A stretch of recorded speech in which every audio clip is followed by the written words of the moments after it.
Assalamualaikum warahmatullahi wabarakatuh. Pada pertemuan ke-10 kali ini, kita akan membahas mengenai metode dan cara bertindak dalam membina kelompok tani. Apa yang akan kita pelajari pada hari ini, yakni mengenai latar belakang permasalahan diadakannya pembinaan kelompok tani.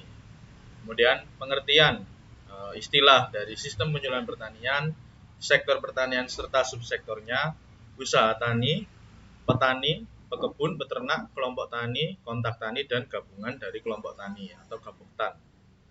Kemudian kita masuk ke karakteristik kelompok tani, penumbuhan kelompok tani, pengembangan kelompok tani, kemudian peran pemerintah yang terdiri dari tingkat desa, tingkat kecamatan, kabupaten kota, provinsi, dan nasional atau pusat dalam pengembangan terhadap kelompok tani. Kemudian kita akan membahas atau mengulas mengenai gabungan dari kelompok tani, dan yang terakhir apa itu monitoring, evaluasi, dan pelaporan kegiatan pembinaan terhadap kelompok tani. Kita masuk yang pertama, yakni latar belakang permasalahan. Latar belakang permasalahan yakni pencanangan kegiatan revitalisasi pertanian, perikanan dan kehutanan atau RPPK dalam rangka pengurangan kemiskinan dan pengangguran serta peningkatan daya saing ekonomi nasional dan menjaga kelestarian sumber daya pertanian, perikanan dan kehutanan. Arah RPPK mewujudkan pertanian tangguh untuk pemantapan ketahanan pangan dan peningkatan nilai tambah dan daya saing produk pertanian serta untuk peningkatan kesejahteraan dari petani. Untuk itu diperlukan dukungan sumber daya manusia atau SDM berkualitas melalui penyuluhan pertanian dengan pendekatan kelompok yang dapat mendukung sistem agribisnis berbasis pertanian, yakni tanaman pangan, hortikultura, peternakan, dan perkebunan. Sehubungan dengan itu, perlu dilakukan pembinaan dalam rangka penumbuhan dan pengembangan kelompok tani menjadi kelompok yang kuat dan mandiri untuk meningkatkan pendapatan petani dan keluarganya. Jadi arahnya adalah menuju ke kesejahteraan yang lebih baik. Pembinaan kelompok tani diarahkan pada penerapan sistem agribisnis, peningkatan peran serta petani dan anggota masyarakat pedesaan lainnya, dan menumbuh kembangkan kerjasama antar petani dengan pihak lainnya yang terkait dengan mengembangkan usaha taninya. Selain itu, pembinaan kelompok tani diharapkan mampu untuk menggali potensi, memecahkan permasalahan usaha tani anggotanya secara lebih efektif dan memudahkan dalam mengakses informasi, pasar, teknologi, permodalan, dan sumber daya lainnya. Dalam rangka mengoperasionalkan kebijakan tersebut, diperlukan pedoman mengenai penumbuhan dan pengembangan kelompok tani sebagai acuan bagi tugas pembina atau penyuluh pertanian. Kemudian kita masuk ke pengertian istilah. Sebelumnya mungkin ada yang belum familiar terhadap istilah-istilah ini. Saya akan menyebutkan satu persatu dan memberikan pemahaman secara singkat. Yakni yang pertama, sistem penyuluhan pertanian merupakan seluruh rangkaian pengembangan kemampuan, pengetahuan, keterampilan, serta sikap pelaku utama dan pelaku usaha melalui kegiatan penyuluhan. Jadi sepertinya saya masih ingat untuk membahas apa itu pelaku utama dan pelaku usaha. Pelaku utama adalah orang yang melakukan kegiatan pertanian secara primer, yakni di lahan, mulai dari budidaya sampai panen. Kemudian pelaku usaha adalah orang yang bergerak atau mengusahakan sektor pertanian tapi tidak di lahan atau dalam skala yang lebih besar, misalkan perusahaan pertanian seperti itu. Itu merupakan pelaku usaha. Kemudian kita masuk ke penyuluhan pertanian, yakni proses pembelajaran bagi pelaku utama serta pelaku usaha agar mereka mau dan mampu menolong dan mengorganisasikan dirinya dalam mengakses informasi pasar, teknologi, permodalan, dan sumber daya lainnya sebagai upaya untuk meningkatkan produktivitas, efisiensi usaha, pendapatan, dan kesejahteraannya, serta meningkatkan kesadaran terhadap pelestarian fungsi lingkungan hidup. Jadi kegiatan penyuluhan adalah kegiatan pembelajaran, baik itu diberikan kepada pelaku utama maupun pelaku usaha. Kemudian kita masuk ke definisi atau istilah dari pertanian sendiri yang mencakup tentang tanaman pangan, hortikultura, perkebunan, dan peternakan. Yakni seluruh kegiatan yang meliputi usaha hulu atau usaha yang berada di awalnya, kegiatan usaha tani, agroindustri, pemasaran, dan jasa penunjang pengelolaan sumber daya alam hayati dalam agroekosistem yang sesuai dan berkelanjutan. Dengan bantuan teknologi, modal, tenaga kerja, dan manajemen untuk mendapatkan manfaat yang sebesar-besarnya bagi kesejahteraan masyarakat, khususnya masyarakat pertanian, masyarakat petani. Mari kita masuk ke usaha tani. Usaha tani adalah usaha di bidang pertanian, peternakan, dan perkebunan. Jadi kegiatan usaha tani ini nanti akan dipelajari di mata kuliah sendiri.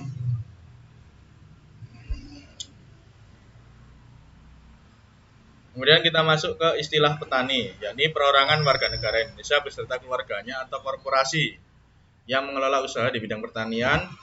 Wanatani ini pertanian yang terletaknya di hutan. Minatani adalah pertanian yang dipadukan dengan kegiatan perikanan. Agropastur, penangkaran satwa dan tumbuhan di dalam dan di sekitar hutan yang meliputi usaha hulu, usaha tani, agroindustri, pemasaran, dan jasa penunjang. Agropastur ini saya baru ini istilahnya. Jadi sepertinya agropastur ini pengolahan hasil dari peternakan seperti susu, telur, dan sebagainya. Kemudian kita masuk ke pekebun. Pekebun adalah perorangan warga negara Indonesia atau korporasi yang melakukan usaha di bidang perkebunan. Misalkan pengusaha perkebunan rakyat yang menanam tebu, yang menanam kelapa sawit, dan lain sebagainya. Kemudian kita masuk ke peternak, yakni perorangan warga negara Indonesia atau korporasi yang melakukan usaha di bidang peternakan. Kemudian kelompok tani adalah kumpulan petani, peternak, pekebun yang dibentuk atas dasar kesamaan kepentingan, kesamaan kondisi lingkungan, sosial, ekonomi, sumber daya, dan keakraban untuk meningkatkan dan mengembangkan usaha dari anggotanya atau anggota kelompok tani tersebut. Kemudian kontak tani adalah ketua atau mantan ketua kelompok tani yang masih aktif sebagai anggota kelompok dan diakui kepemimpinannya dalam menggerakkan anggota atau petani untuk mengembangkan kegiatan usahanya. Kemudian ada gaboktan, yakni gabungan dari kelompok tani. Adalah kumpulan beberapa kelompok tani yang bergabung dan bekerja sama untuk meningkatkan skala ekonomi dan efisiensi dari kegiatan usaha. Itu tadi adalah pengertian istilah-istilah dari tentang pertanian dan kelompok tani. Kemudian kita masuk ke yang kedua, yakni karakteristik dari kelompok tani.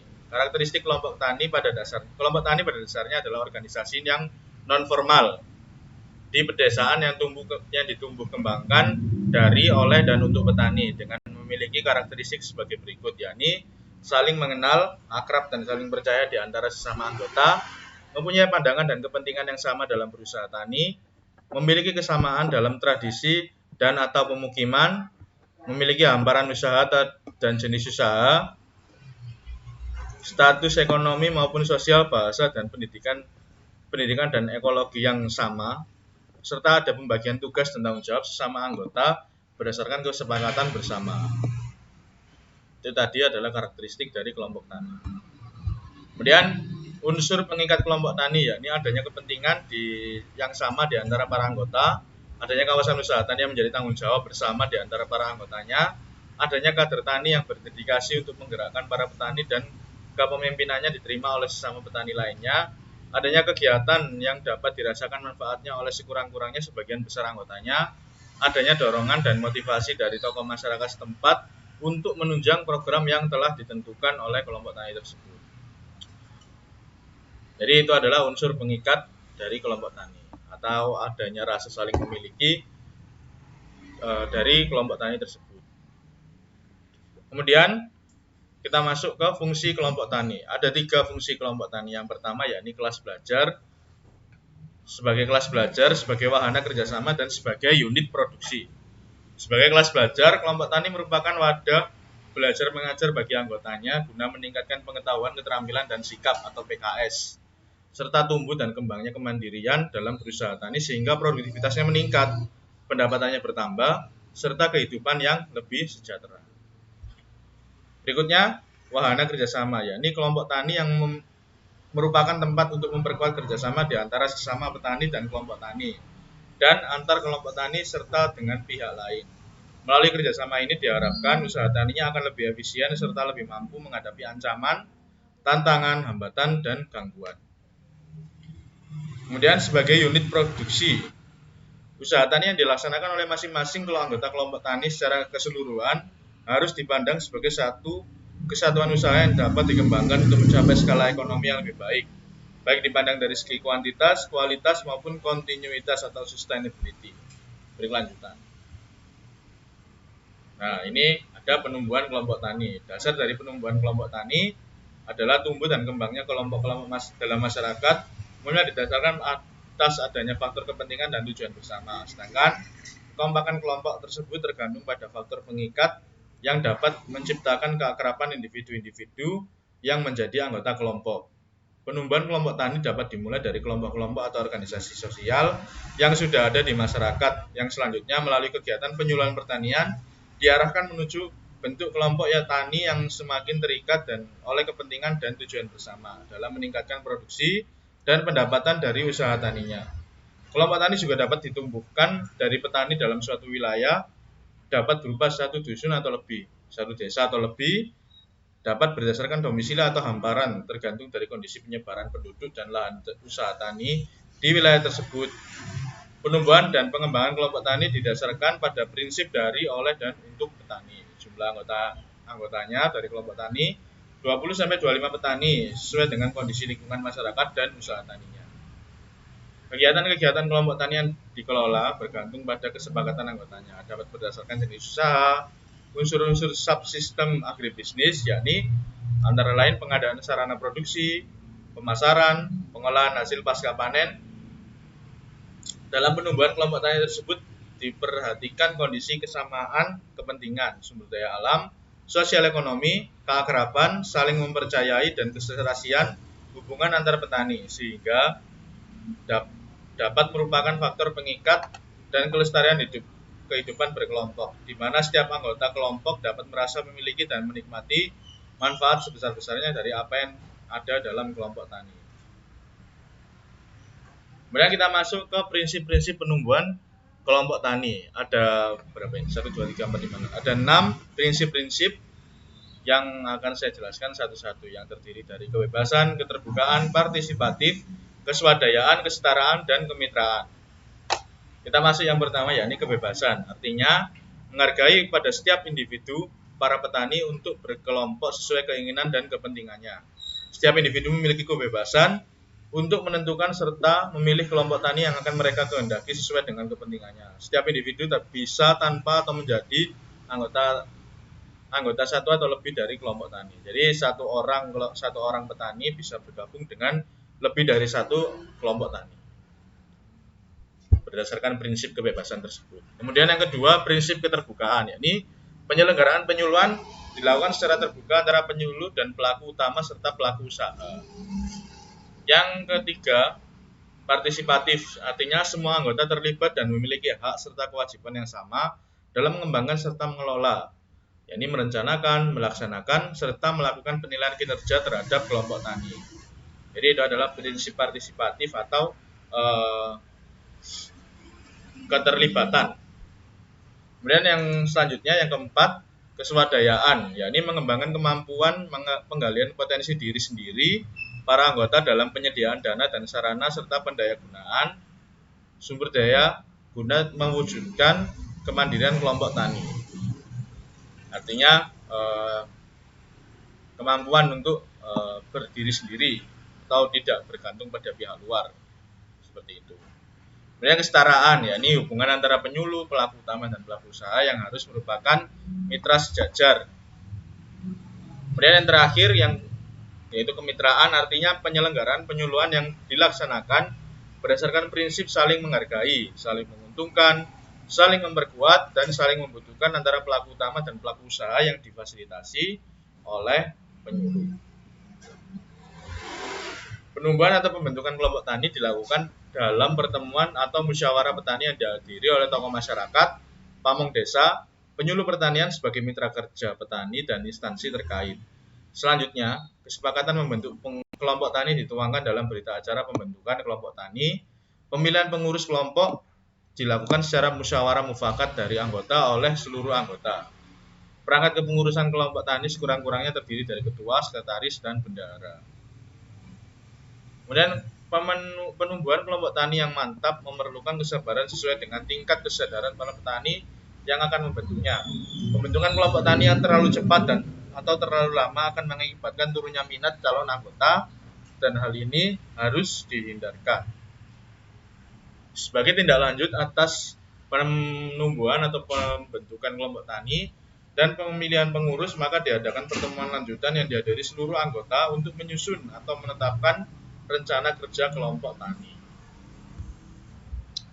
Kita masuk ke pengembangan kelompok tani. Pengembangan kelompok tani diarahkan pada peningkatan kemampuan kelompok tani dalam melaksanakan fungsinya, peningkatan kemampuan para anggota dalam mengembangkan agribisnis, penguatan kelompok tani menjadi organisasi petani yang kuat dan mandiri yang dicirikan sebagai berikut, yakni adanya kegiatan pertemuan atau rapat anggota atau rapat pengurus, rencana kerja kelompok, adanya aturan atau norma, melakukan pencatatan atau pengadministrasian organisasi, melakukan atau memfasilitasi kegiatan-kegiatan usaha di sektor hulu dan hilir, memfasilitasi usaha tani dan sumber serta pelayanan informasi dan teknologi, jalinan kerjasama antara kelompok tani dan pemupukan modal usaha atau penyuburan modal usaha.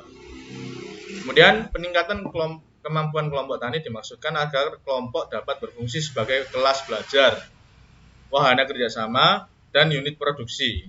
Kemudian sebagai unit penyedia sarana dan prasarana produksi, unit pengolahan dan pemasaran dan unit jasa penunjang, sehingga kelompok tani menjadi organisasi petani yang kuat dan mandiri. Itu adalah tujuan dari pembentukan kelompok tani. Mungkin ini bisa dibaca sendiri ya. Jadi penjelasan dari peningkatan kemampuan kelompok tani, ada kelas belajar, ada peningkatan kemampuan anggota kelompok tani. Oh, bukan ini.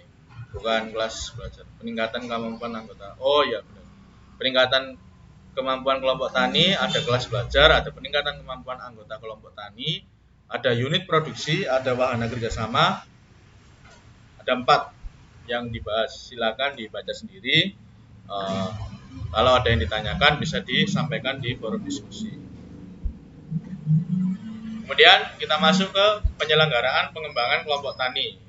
Dalam pengembangan kelompok tani, pemerintah pusat dan pemerintah daerah pada dasarnya berperan menciptakan iklim yang berkembang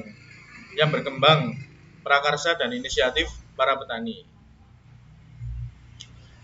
Memberikan bantuan kemudahan atau fasilitas dan pelayanan informasi kepada para petani serta memberikan perlindungan hukum. Pengembangan kelompok tani diselenggarakan di semua tingkatan, mulai dari tingkat desa, tingkat kecamatan, tingkat kabupaten atau kota, tingkat provinsi, dan tingkat nasional atau pusat. Mungkin bisa dibaca sendiri. Ini adalah pengembangan kelompok tani dari tingkat desa. Saya bacakan yang di atas saja. Nanti poin-poinnya bisa dibaca sendiri. Jika ada yang ditanyakan, bisa disampaikan di forum diskusi. Penanggung jawab pengembangan kelompok tani di tingkat desa adalah kepala desa, sedangkan operasionalnya dilaksanakan oleh penyuluh pertanian lapangan atau PPL yang bertugas di wilayah tersebut dengan kegiatan-kegiatan. Silakan dibaca sendiri. Kemudian kita masuk ke tingkat kecamatan. Jadi kalau di tingkat desa ada seorang PPL, kalau di tingkat kecamatan ada kepala BPP atau kepala Badan Penyuluhan Pertanian atau koordinator penyuluh pertanian. Biasanya diketuai oleh koordinator. Yang wilayah kerjanya berada di satu kecamatan. Kita baca yang atas. Penanggung jawab pengembangan kelompok tani di tingkat kecamatan adalah camat, sedangkan operasionalnya dilaksanakan oleh kepala BPP atau koordinator penyuluh pertanian yang berada di wilayah kecamatan dengan kegiatan-kegiatan sebagai berikut. Silakan dibaca sendiri. Kemudian untuk tingkat kabupaten atau kota, penanggung jawab pengembangan kelompok tani di tingkat kabupaten kota adalah bupati atau wali kota. Sedangkan operasionalnya dilaksanakan oleh kepala Badan Pelaksana Penyuluhan Pertanian Kabupaten Kota yang dibantu oleh kepala dinas atau instansi terkait di tingkat kabupaten kota dengan kegiatan sebagai berikut. Kemudian di tingkat provinsi, yakni penanggung jawab pengembangan kelompok tani di tingkat provinsi adalah gubernur, sedangkan penanggung jawab operasionalnya dilaksanakan oleh Sekretaris Badan Koordinasi Penyuluhan Pertanian Provinsi yang dibantu oleh dinas atau instansi terkait di tingkat provinsi, biasanya oleh Dinas Pertanian. Apabila belum terbentuk Badan Koordinasi Penyuluhan Pertanian penanggung jawab, operasional pengembangan kelompok tani dilaksanakan oleh dinas instansi terkait dengan kegiatan sebagai berikut. Jadi kalau badan atau Badan Koordinasi Penyuluhan Pertaniannya tidak ada, maka dihandle oleh dinas atau dinas pertanian atau instansi yang terkait. Berikut adalah tugas-tugasnya, kegiatan yang dilakukan. Kemudian yang terakhir, tingkat nasional atau pusat. Penanggung jawab pembinaan di tingkat pusat adalah Menteri Pertanian dengan penanggung jawab operasional, yakni Kepala Badan Pengembangan SDM Pertanian dengan kegiatan sebagai berikut. Silakan dibaca sendiri. Kalau ada yang ditanyakan mengenai tingkat penanggung-jawaban pembinaan di berbagai tingkat, mulai dari desa, kecamatan, kabupaten, provinsi hingga nasional, bisa ditanyakan di forum diskusi.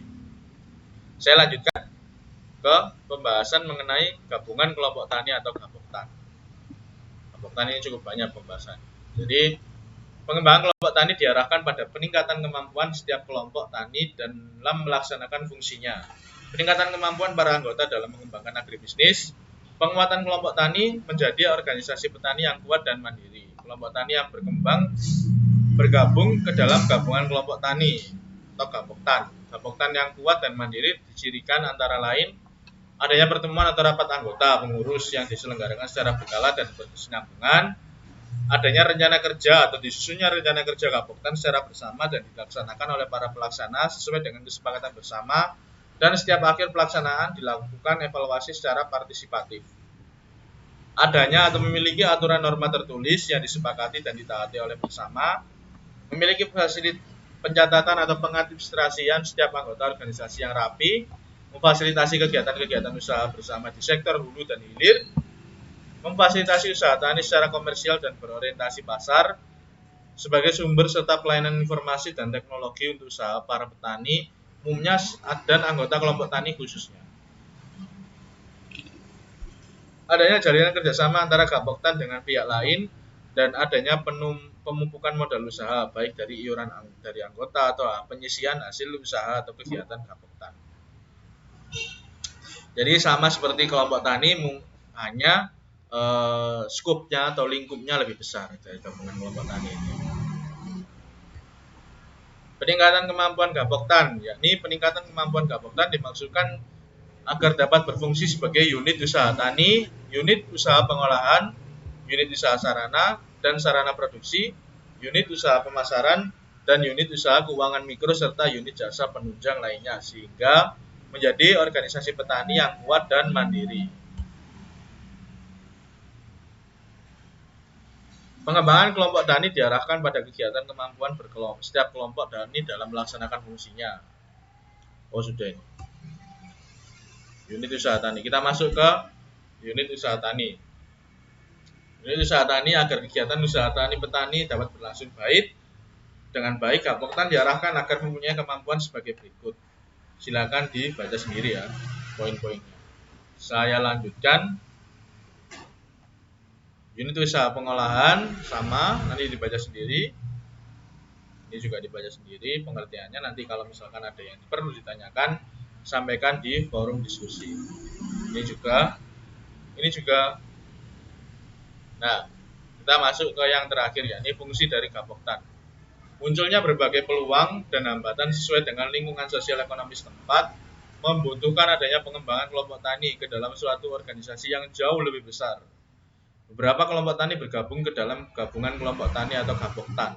Penggabungan dalam gaboktan terutama dilakukan oleh kelompok tani yang ada di satu wilayah administrasi pemerintahan untuk menggalang atau menampung aspirasi dari kepentingan bersama secara kooperatif.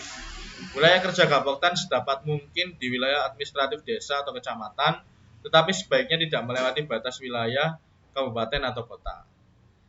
Karena terkait kebijakan di setiap daerah memiliki perbedaan terhadap sektor pertanian. Kemudian penggabungan kelompok tani ke dalam Gapoktan dilakukan agar kelompok tani dapat lebih berdaya guna dan berhasil guna, mempunyai kegunaan dan mempunyai lebih berhasil dalam melaksanakan fungsinya. Dalam penyediaan saprodi, sarana produksi pertanian, permodalan, peningkatan atau perluasan usaha tani ke sektor hulu dan hilir, kegiatan pemasaran serta kerjasama dalam peningkatan posisi tawar. Pembentukan Gapoktan dilakukan dalam suatu musyawarah yang dihadiri minimal oleh para kontak tani atau ketua kelompok tani yang akan bergabung. Setelah sebelumnya di masing-masing kelompok tani telah disepakati bersama para anggota kelompok untuk bergabung ke dalam Gapoktan. Dalam rapat pembentukan Gapoktan sekaligus disepakati bentuk, susunan, dan jangka waktu kepengurusannya. Ketentuan-ketentuan yang menjadi hak dan kewajiban masing-masing kelompok ketua Gapoktan dipilih secara musyawarah dan demokrasi oleh para anggotanya. Dan selanjutnya, ketua memilih kepengurusan Gapoktan lainnya. Untuk mendapatkan legitimasi, kepengurusan Gapoktan dikukuhkan oleh pejabat wilayah setempat. Jadi mungkin ada yang kurang memahami arti dari kata legitimasi, yaitu pengakuan. Legitimasi adalah pengakuan. Saya lanjutkan. Gapoktan melakukan fungsi-fungsi sebagai berikut, yakni merupakan satu kesatuan unit produksi untuk memenuhi kebutuhan pasar, baik dari segi kualitas, kuantitas, kontinuitas, dan harga. Penyediaan saprotan, yaitu pupuk bersubsidi, benih bersertifikat, pestisida, dan lainnya, serta menyalurkan kepada para petani melalui kelompoknya. Penyediaan modal usaha dan menyalurkan secara kredit atau pinjaman kepada para petani yang memerlukan.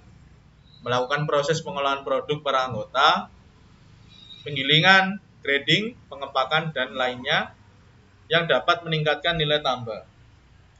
Menyelenggarakan kegiatan perdagangan, memasarkan atau menjual produk petani kepada pedagang atau industri hilir. Jadi ketika Gapoktan ini benar-benar menjalankan fungsinya, maka produk-produk pertanian ini mempunyai harga atau daya tawar yang lebih tinggi ketika dijual kepada pedagang atau orang-orang yang memerlukan produk pertanian di industri yang hilir atau sebagai bahan baku kegiatan industri dan lain sebagainya. Itu bisa memiliki nilai lebih atau daya tawar yang lebih kuat kalau ada Gapoktan yang menjalankan fungsinya. Bukan secara personal, tapi harganya barangnya dikumpulkan secara berkelompok dan dipasarkan ke pedagang yang membutuhkan dengan harga yang lebih baik tentunya. Dan kita masuk ke yang terakhir, yakni monitoring, evaluasi, dan pelaporan. Monitoring adalah suatu kegiatan yang dilakukan secara terencana dan sistematis untuk dapat melihat, menilai apakah suatu proses kegiatan telah dilaksanakan atau berjalan sesuai dengan yang direncanakan. Apabila tidak, faktor apa yang menyebabkan dan tindakan apa yang harus dilakukan agar proses kegiatan tersebut berjalan sesuai dengan yang direncanakan dan mencapai tujuan. Apabila sudah sesuai, apakah memerlukan penyempurnaan lagi agar kegiatan tersebut lebih efisien dan efektif. Keberhasilan suatu proses kegiatan dapat digunakan sebagai bahan untuk penyusunan rencana kegiatan masa berikutnya yang akan lebih baik lagi. Itu adalah pengertian dari monitoring. Kemudian kita masuk ke evaluasi dan pelaporan. Evaluasi yaitu merupakan upaya penilaian atas hasil sesuatu kegiatan melalui pengumpulan dan penganalisaan informasi data secara sistematik, serta mengikuti prosedur tertentu yang secara ilmu diakui keabsahannya. Evaluasi bisa dilakukan terhadap perencanaan, pelaksanaan, maupun pada hasil serta dampak suatu kegiatan. Kemudian pelaporan. Pencatatan yang sangat diperlukan dalam mengetahui perkembangan kelompok tani dari waktu ke waktu. Oleh karena itu, penyuluh pertanian di lapangan dan petugas lainnya diharapkan membuat catatan-catatan yang diperlukan sebagai bahan pertimbangan untuk perumusan perencanaan tahun berikutnya.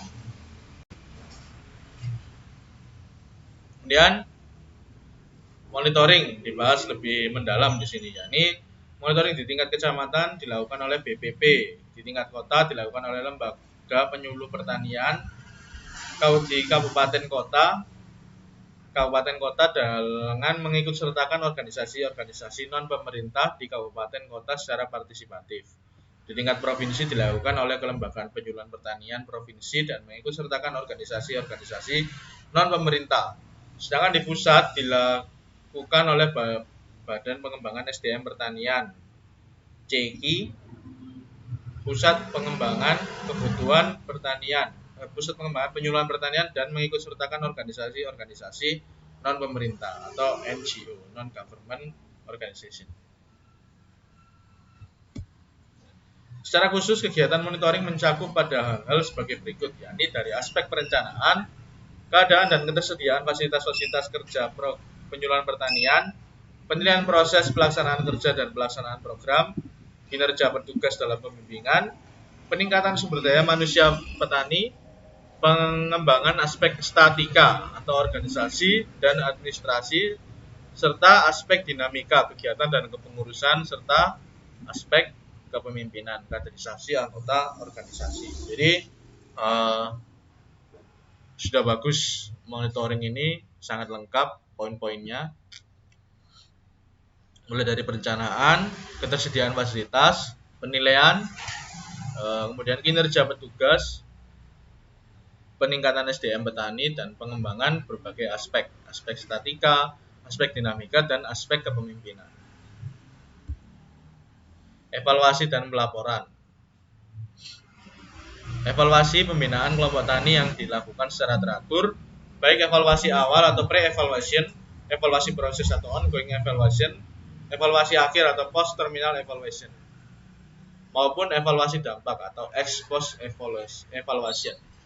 Itu adalah jenis-jenis dari evaluasi. Kemudian kita masuk ke pelaporan, penjelasan lanjutan dari pelaporan, khususnya dalam membina kelompok tani adalah penyuluh pertanian dalam menyiapkan data atau informasi pembinaan dan pengembangan kelompok tani memerlukan catatan. Jadi kalau kita bicara pelaporan berarti adanya catatan. Sebagai berikut. Yang pertama yakni nama dan alamat dari kelompok tani, peningkatan kemampuan kelompok tani, permasalahan yang dihadapi, dari sosial ekonomi, dana, pengorganisasian, metode pembinaan, dan lain-lain. Kegiatan penumbuhan dan pengembangan kelompok tani yang dilaksanakan serta hasilnya dan aspek-aspek lain, kegiatan lain sesuai dengan program spesifik lokalita. Balai Penyuluhan Pertanian perlu menyusun catatan rekapitulasi dan perkembangan kelompok tani di wilayahnya. Antara lain menyangkut jumlah kelompok tani dan gaboktan, jumlah anggota kelompok tani dan gaboktan, jumlah kelompok tani dan gaboktan yang telah melakukan mitra usaha, dan lain-lain yang berkaitan dengan pembinaan dan pengembangan organisasi petani.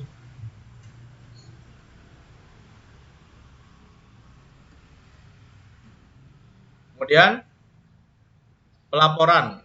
Pelaporan terdiri dari data dan informasi yang diperlukan untuk pengelolaan kegiatan penumbuhan dan pengembangan kelompok tani, mencakup input, pelaksanaan kegiatan, dan output yang dihasilkan. Pelaporan dilaksanakan secara berkala oleh penyuluh pertanian di lapangan yang menyampaikan laporan kepada Kepala Balai Penyuluhan Pertanian atau Koordinator Penyuluh Pertanian di BPP atas dasar inventarisasi atau pencatatan kegiatan di lapangan. Jadi yang pertama ini penyuluh pertanian yang wilayah kerjanya di satu desa, di tingkat desa, menyampaikan laporan kepada Kepala BPP atau Koordinator Penyuluh Pertanian